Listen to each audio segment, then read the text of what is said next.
बहुत गई थोड़ी रही, थोड़ी सी अब जाए, मूर्ख अब तो चेतरे फिर पीछे पछताए। जय श्री कृष्णा मित्रों, आप सभी दर्शकों का एक बार फिर से हमारे YouTube चैनल में बहुत बहुत स्वागत है।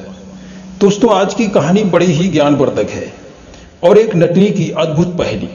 दोस्तों, एक बार एक शहर का राजा बड़ा ही कंजूस था। कंजूस तो वह इतना बड़ा था कि ना तो दान करता था, न पूजा पाठ और न भगवान का नाम जपता था। उसके इस कंजूस स्वभाव से उसका पुत्र तक उससे नफरत करता था। राजा की एक राजकुमारी थी, वो विवाह योग्य हो चुकी थी, पर राजा ने अपने कंजूस स्वभाव के कारण उसका विवाह तक नहीं किया था। एक दिन एक नट राजा के दरबार में खेल दिखाने के लिए आया था, तो राजा ने इनाम ना देना पड़े इसलिए उससे भी मना कर दिया और कह दिया कि हम तुम्हारा खेल 2 दिन के बाद में देखेंगे। राजा के मना करने पर नट वापस चला गया और 2 दिन बाद फिर दरबार में आया। राजा इतना कंजूस था कि उसने नट से फिर कोई बहाना बना करके मना कर दिया। मित्रों, नट जब भी राज दरबार में आता, अपनी कला का प्रदर्शन दिखाने की अनुमति मांगता, राजा बार बार उसे कोई बहाना बना करके मना कर देता था। एक दिन नट दुखी होकर के राजा के मंत्री से बोला कि अगर राजा साहब को हमारी प्रतिभा देखने में दिलचस्पी नहीं है तो स्पष्ट मना कर दें। 2 दिन की कह करके बात को टाल क्यों रहे हैं। मंत्री ने समझाया कि हे नट भाई, राजा साहब तुम्हारा कौशल देखने से इसलिए कतरा रहे हैं क्योंकि वे बहुत बड़े कंजूस हैं। आपको इनाम ना देना पड़े इसलिए वो बार बार टालते रहते हैं। नट कहने लगा, अगर ऐसी बात है तो राजा से कह देना कि नट को राजा से कोई इनाम नहीं चाहिए। दरबार में अन्य लोग जो कुछ भी देंगे हम उसी से संतुष्ट हो जाएंगे। कम से कम एक बार हमारी कला का प्रदर्शन दरबार में तो हो जाने दें। नट की बात सुनकर के मंत्री ने राजा से कहा कि हे महाराज, नट आपके दरबार में कई बार आ चुका है। यदि आप उसे कुछ देना नहीं चाहते हैं तो ना सही, हम दरबारियों द्वारा दिया गया इनाम ही बहुत हो जाएगा। एक बार उसका प्रदर्शन देख तो लो, न जाने वो क्या प्रदर्शन दिखाएगा। मित्रों, मंत्री के समझाने पर राजा ने अपनी सहमति दे दी। अब क्या था, अगले दिन नट ने अपना कार्यक्रम आरंभ कर दिया। नटनी नाचने लगी और नट बाजा बजाने लगा। उन्होंने दरबार में अपनी प्रतिभा का ऐसा प्रदर्शन किया कि सब दांतों तले उंगलियां दबाने लगे। नट और नटनी का तमाशा होते होते जब आधी रात बीत गई तो नटनी ने देखा कि रात बीतने वाली है, अभी तक किसी ने फूटी कौड़ी भी इनाम के रूप में नहीं दी। लगता है राजा की तरह दरबारी भी सब कंजूस हैं।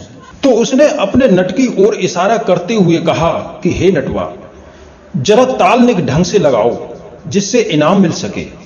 तो नटनी के इशारे को समझते हुए नट ने एक बात कही कि बहुत गई थोड़ी रही, थोड़ी सी अब जाए, मूर्ख अब तो चेतरे फिर भोर होत पछताए। सैया की सारी रात यार की एक घड़ी, बेला के 9-10 फूल चमेली की एक खुड़ी। नटवा की यह पंक्ति सुनते ही दरबार में एक महात्मा जी कंबल ओढ़े बैठे थे। उन्होंने खुश होकर के अपना कंबल उतार कर नट को दे दिया। दरबार में बैठा राजा का बेटा नट की इस पहेली से इतना खुश हुआ कि उसने अपनी उंगली से सोने की अंगूठी निकाल करके उस नटवा को पकड़ा दी। उसी पहेली से खुश होकर के राजकुमारी ने भी अपने गले का हार उतार कर नट को दे दिया। राजा को यह देख करके बड़ा दुख हुआ, बड़ा आश्चर्य हुआ कि नट ने ऐसी कौन सी बात कह दी कि इस कड़ाके की ठंड में महात्मा जी ने अपना कंबल दे दिया और स्वयं जाड़े से कांप रहे हैं। और तो और स्वयं मेरे बेटे ने अंगूठी और मेरी पुत्री ने इतना कीमती हार उसे दे दिया। राजा से यह सब देखा नहीं गया। उसने तुरंत नट और नटनी का कार्यक्रम बंद करा दिया और एक एक करके उन तीनों से पूछा कि तुम तीनों ने नट की इस पहेली का क्या अर्थ लगाया जो इतना बड़ा इनाम उसे दे दिया। सबसे पहले महात्मा जी से पूछा कि तुमने इस पहेली का क्या अर्थ लगाया। तो साधु ने बताया कि हे महाराज, मैं अपनी साधु वृत्ति को छोड़ना चाहता था। मेरी इच्छा विषय भोगों की तरफ भागने लगी, लेकिन इस नट की पहेली ने मुझे सावधान कर दिया कि बहुत गई थोड़ी रही, थोड़ी सी अब जाए। अर्थात मेरी आधी उम्र तो भगवान के भजन में बीत गई। थोड़े दिन के बाद में बुढ़ापा आ जाएगा, फिर तो विषयों के काबिल भी नहीं रहूंगा। सारी दुनिया मेरे बुढ़ापे के शरीर से नफरत करने लगेगी।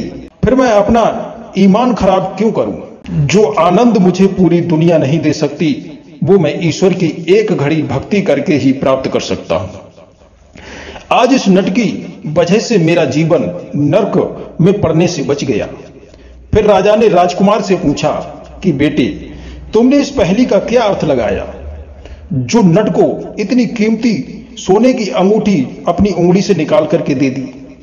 राजकुमार कहने लगा, पिताजी, आज इस नट की पहेली ने तुम्हारी जान बचा ली। आप इतने बड़े कंजूस हो कि मुझे भी मेरे खर्च के लिए पैसे नहीं देते हो। मैंने गुस्से में आपकी हत्या करने की योजना बना ली। क्यों ना मैं पिता की हत्या करके स्वयं राजा बन जाऊं।